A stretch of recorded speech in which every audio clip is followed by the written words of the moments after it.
Kumusta ka dito? Sabi na.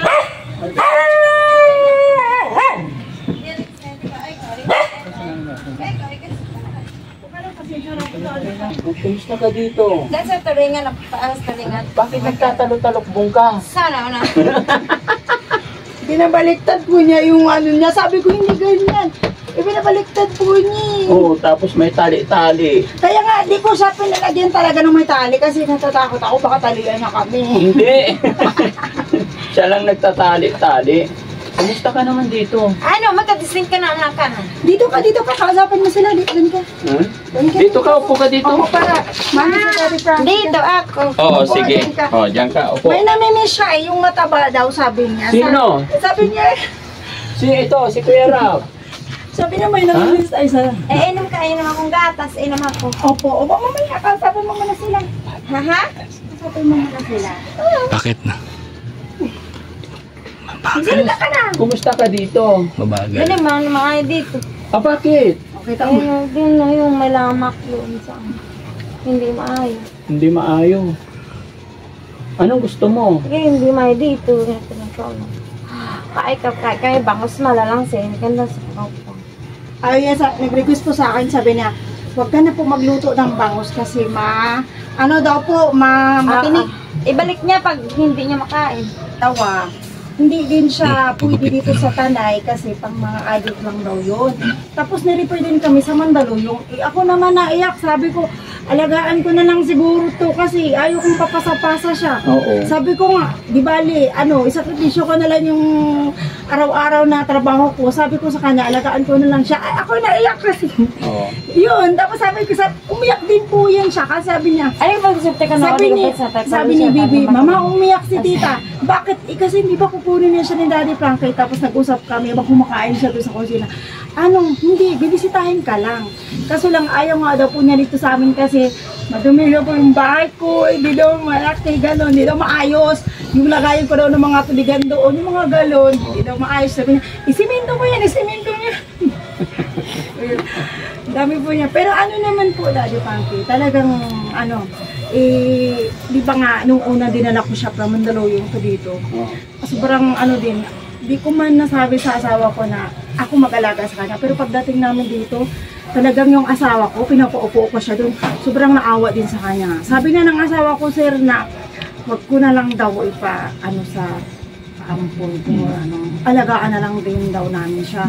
Kasi, syempre, kahit nag-enjoy sila ng asawa ko, mag-uusap sila matino naman, pero yun nga, binibili namin siya. Opo. Sabi naman ni asawa ko, kung ano daw kausap ko sa kanya, ganun din daw siya. Try mo kasi parang mamalo siya ng kamot. Parang mamalo, parang. Mamalo. Basig noon, nagipalo ka, basig may ipalo ka noon, basin. Ang noon. Kasama ko din siya, pagbalik namin sa akin magsundo, kasama ko siya. Tinanong ako ng mga kananay ko, diba daw ako nahiya? Sabi ko, hindi po ako nahiya, dahil pinsan ko po yun. Oo, bakit? Ako goto lang sorry. Ibig sabihin, nakatalikod ako, baka Oo. Hindi. Yung puro yung ginawa niya. Puro yun yung nakaupo siya. Dito. Ginagawa lang si Gadget. gilagyan ng bands. Ano? Busog ka na? Parang naman eh.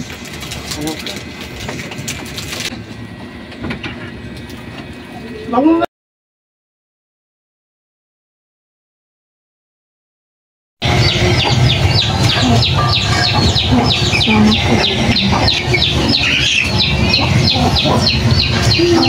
Nakita ko sana matulungan si Daddy Frankie. Ikaw, baka may gusto kang hilingin sa mga tagapanood natin. Anong request mo? Sana po ay matulungan po nila ako dahil sa hirap ng buhay. Sa lahat ng mga pangangailangan at gastos. Sana po ay matulungan nila po ako.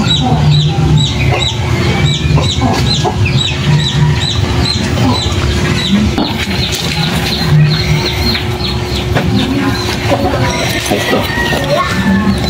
Hindi. Ito ibibigay ko sa akin yung kamay mo. Hawakan ko kamay mo. Okay lang? Ayan. Tagpa 500 ito ha. Bibilangin mo. Marunong ka naman magbilang. Opo, pero pag ano po, Oo, ito. Isa, tagpa 500 yan ha. Dalawa, tatlo, apat, lima, anim, pito, walo, siyam, 10. So magkano lahat yan? 5,000 po. Oh, very good. So marunong ka naman sa pera, no? Opo. Happy ka ba ngayon? Masaya po ako, masaya masaya po. Bakit? Dahil nagkaroon ako ng pangailangan at pambili ng pagkain. Nakakatuwa naman si Cindy, no? Ang galing-galing ng boses niya.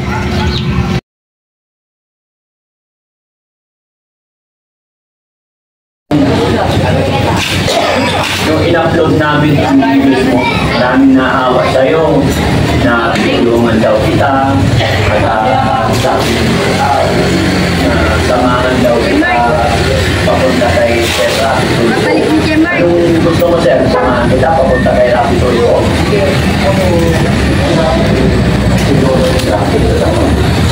Ano po? Lolo nila Japan. Sino? Lolo nila Japan. Alam ko lang. Lolo nila Japan.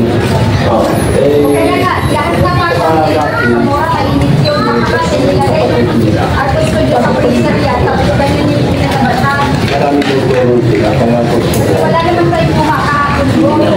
Hindi ako ayaw sa kanila. Pero alam ko din ano, pwede someday. Pwede ko. Kaya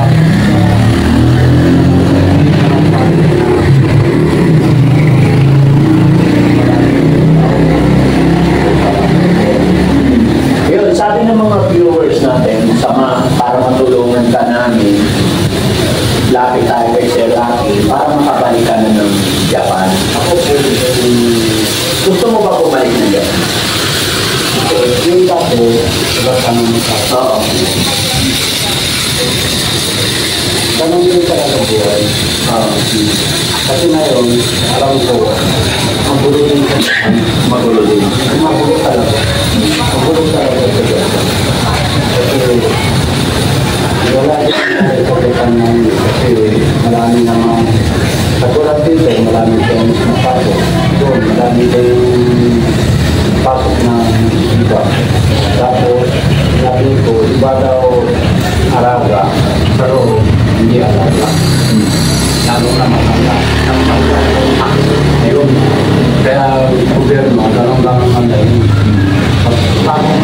Bagong kasi ng Prime Minister. Tataas yung tax, magkakaroon yung tax. Kaya, kahit lang kuya ko, mahirap talaga dito. Kasi, narinig ko din mahirap talaga. Kaya sabi ko, mahirap talaga. Kaya, gusto ko, kasi nakaroon ako isama ko ng matagal ka nang kasama Pilipinas. Kasi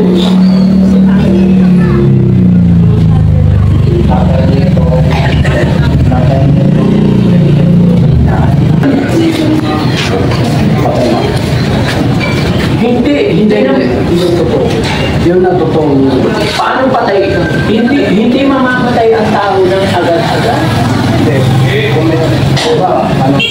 No, kaya nga, syempre, sorry sir, ang tanong ko kasi ngayon wala kang family, wala kang, syempre, lalo na foreigner ka, dito, hindi ka na makalakad. Paano yung pagkain mo pag matanda ka na, yung iba, higa na. Kaya ako, ano gagawin? Dati pa rin, kung may hindi ako nakakalakad,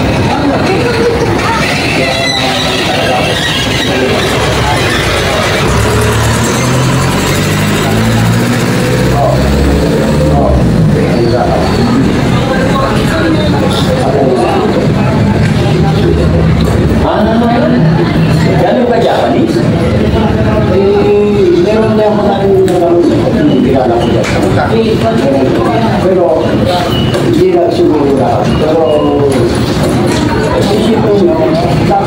Oo. Paano kaya nito? Ito, may kaniya pa. Oo. Kung wala na. Ito, kung wala pa alaga. Kung wala na ano. Patay na kita. Patay na. Patay na. Kasi, ngayon, siyempre, hanap pa ako. Gusto ko hanap. Oo, gusto mo hanap na yun. Hanap pa ako. Kaya lakad-lakad na po. Dito ako para iba na rin. Oo, pero pagdating ng 70, mahina na. Tapos hindi ko lakad. Oo. Mahirap lakad. Oo. Mahirap lakad. Ayun. Oo. Patay na kita. Kaya mo yun. Di ba masama? Hindi ako patay sa'yo eh. Ako mismo patay. Kung pero galit si God pag gano'n. Siyempre, siguro naintindihan niya. Kasi walang kain. Oo. Kahit konti tulong ka, patay ka rin, di ba? Patay din. Iba yung ano nila mga kababayan. Kasi iba yung mindset nila. Kasi yung tanong ko sa kanya, kaya iniisip ko, tinatanong ko sa kanya, pwede natin siyang ilapit, therapy, para makabalik sa Japan. Kasi iba pa rin yung nandun siya sa country nila, matulungan siya ng kapwa niya. Dito sa Pilipinas, aabutan natin ng tulong for the meantime, pansamantala. Pero hindi naman kagaya talaga na may mag-aano, diba? Pero yun nga, yun ang reason nila. Kung talaga daw na hindi na niya kaya, mapakamatay na lang. No? So hindi ko rin pwedeng questionin yun kasi hindi ko pwede masyadong questionin kaya nagsusorry ako sa kanya kung marami akong tanong. Pero thank you rin ako kay Kuya Sam, mga kababayan, kasi nadaanan niya para napakapi natin at kung ano pa pwedeng itulong. Pero syempre, sabi ng mga viewers, gusto pa nilang makilala ng lubos si Sir Tejada. Tama, Sir Tejada? Yan. At Sir, sige, change topic na. Kasi ayaw ko nung ganun eh. Ayaw ko nung pag matanda ka na, ikaw mismo sisira sa sarili mong katawan. Marami na yung Japanese na siya na nakatira sa Japan kasi matanda ka rin. So, tapos isang kwarto, apartment, marami patay sa loob na kapitbahay. Baho. Susulong ko eh. Kung pasok.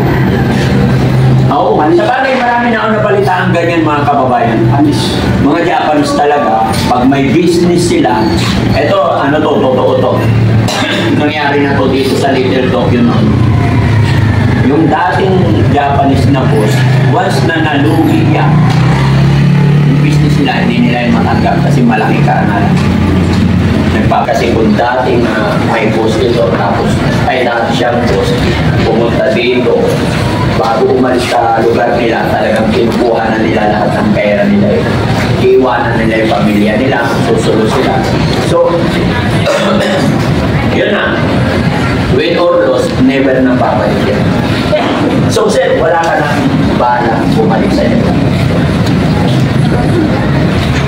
No plan.